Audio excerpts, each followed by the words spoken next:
কে দিল পীড়িতের বেড়া লিচুর বাগানে, কে দিল পীড়িতের বেড়া লিচুর বাগানে, কমলার বাগানে জয় গো লিচুর বাগানে, কে দিল পীড়িতের বেড়া লিচুর বাগানে। মা, তোমার নাচ তো হয় না, তোমার ভিতরে কলবের সমস্যা। আর মা, তুমি তো নাচের ভিতরে হাসো। বাউল গান হাসার জিনিস না, বাউল গান বোঝার জিনিস। এর উপর আমল করো, উপরে শান্তি পাবে। ওপরে যিনি আছে উনি বলেছে সব সময় গাছের ভিতর প্রসাব করতে। আরে এক ফোঁটা প্রসাবে যেন মাটিতে না পড়ে, আর যদি মাটিতে পড়ে ওইখানে যদি কোনো ইমানদার ব্যক্তি নামাজ আদায় করে তাহলে তো তার নামাজ আদায় হবে না। আহা, এর জন্য কুকুর আর আমাদের মতো কোনো পার্থক্য নেই, তাদের বুদ্ধি আমাদের বুদ্ধি সেম।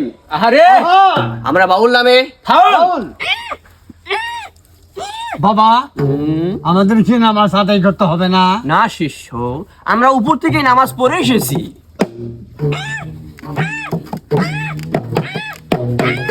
শিষ্য, তোদের জন্য আমি গানের ভিতরে কান্না করি, তোরা তা বুঝিস না রে শিষ্য।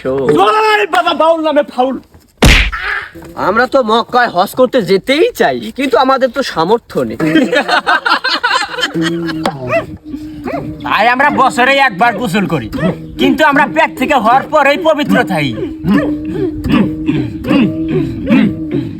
আমাদের মুখে দাড়ি নাই। আহা, দাড়ি থাকবে তো ইমানদার ব্যক্তি করে, ওহো, কারণ এটা তো আমাদের মুখ না, এটা হলো আমাদের হু। আহা, আমরা দাড়ি কোন হিসেবে মুখে রাখবো? আমরা তো সবসময় মহিলা করে হাঁটতে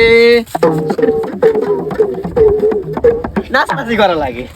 বয়স আমার বেশি না, আহা, ওরে ও কুতকুতের মা, খালি চুল কাটা পাহি গেছে বাতাসে।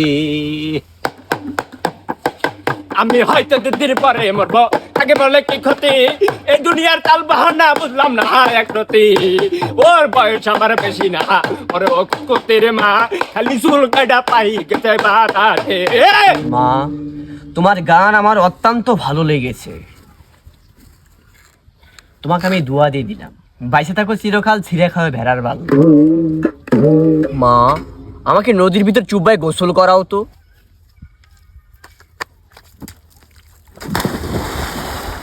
মা, নামাজের কথা কোরআনে কোনো জায়গায় লেখা নেই। তাহলে কিসের কথা লেখা আছে বাবা? সালাতের কথা। তাহলে কি নামাজ পড়তে হবে না? জি না মা, সালাত কায়েম করতে হবে। জয় বাবা, বাউল নামে ফাউল। বাবা, আঙ্গর ইনতে কোনো নারী পুরুষের ভেদাভেদ নাই, ইনতে সবাই সমান। ওই যে দেখেন। জরিনা, মেরিনা, তোমাদের গানের গলা অত্যন্ত ভালো, তোমরা বুঝতে পারছো? বাবা, ইনতে কি করতেছেন? বাবা আলুসামি করতাছি। ওরে আল্লাহ, ঘরে যা করেন। না, ঘরে যাওয়ার দরকার নাই, কিন্তু ঠিক আছে নাকি কও?